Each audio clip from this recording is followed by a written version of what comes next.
زمینوں زمان تمہارے لیے بنے دو جہاں تمہارے لیے۔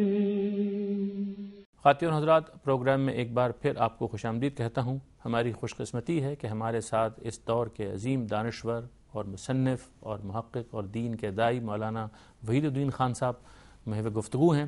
مولانا صاحب، آپ کے ساتھ اب اگلا میرا سوال یہ ہے کہ جو آپ فرما رہے تھے کہ مسلمان آبادیوں میں، ملکوں میں جو اس وقت عظیم اکثریت وہ لوگ جو اسلامی سرگرمیوں میں مصروف ہیں، ان کا زیادہ تر رخ سیاسی ہے، اور یہ نہیں ہو سکا بدقسمتی سے کہ وہ علم کی طرف بڑھتے اور دعوت کی طرف بڑھتے، تو آپ اس سینیریو کو چینج ہوتا ہوا دیکھتے ہیں کیا؟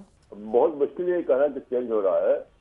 میں صرف یہ کہوں گا کہ چیزوں کو رزلٹ سے ناپنا چاہیے، یعنی اگر مثبت نتیجہ نکل رہا ہے تو ٹھیک ہے، نہیں تو نہیں ٹھیک ہے۔ زندگی میں ہمیشہ بدلنا پڑتا ہے، یو ٹرن لینا پڑتا ہے۔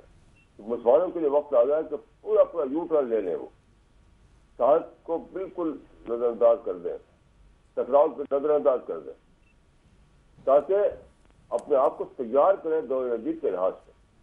بغیر تیاری کے کچھ بھی فائدہ نہیں ہے لڑنے بھڑنے کا۔ اب تک کا جو تجربہ ہے وہ یہ بتاتا ہے کہ بغیر تیاری کی لڑائی بالکل بے فائدہ ہوتی ہے۔ تو حدیث میں آتا ہے کہ من حسن اسلامی مرء ترکہ ما لا یعنی، یعنی رزلٹ کو سامنے رکھتے ہوئے ایکشن لینا، رزلٹ کو سامنے رکھتے ہوئے عمل کا منصوبہ بنانا۔ تو رزلٹ تو بالکل کچھ نہیں نکلا سوائے تباہی کے۔ اب تو ایک ہی شکل ہے کہ سب سرگرمیاں بند اور دعوت کا کام، تعلیم کا کام، تیاری کا کام شروع کیا جائے۔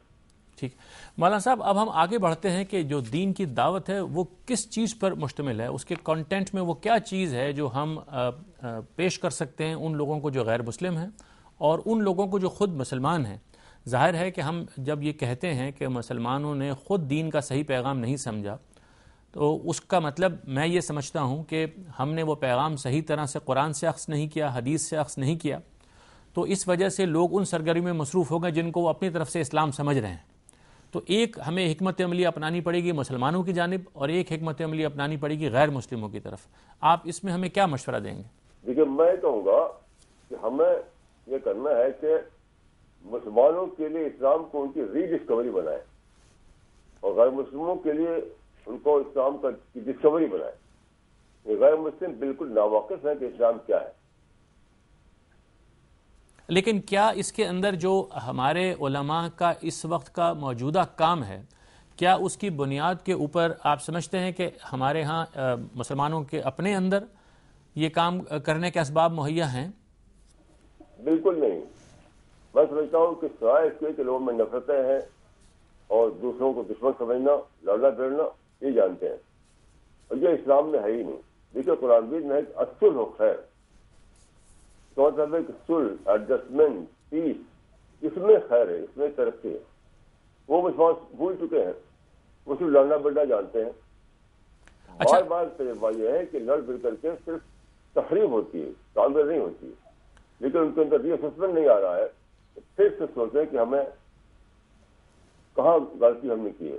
تو ابھی ان کے اندر میں سمجھتا ہوں کہ جو نیا اسٹارٹ ہے ہونا چاہیے، وہ میں تو وہی کوشش کر رہا ہوں۔ میں کہہ سکتا ہوں کہ ہزاروں لوگوں کے اندر میں نے ان کے ذہن کو بدلا ہے۔ تو عمومی طور پر ابھی وہی ذہن چل رہا ہے، ٹکراؤ کا ٹکراؤ کا ٹکراؤ، اس میں کوئی فائدہ نہیں۔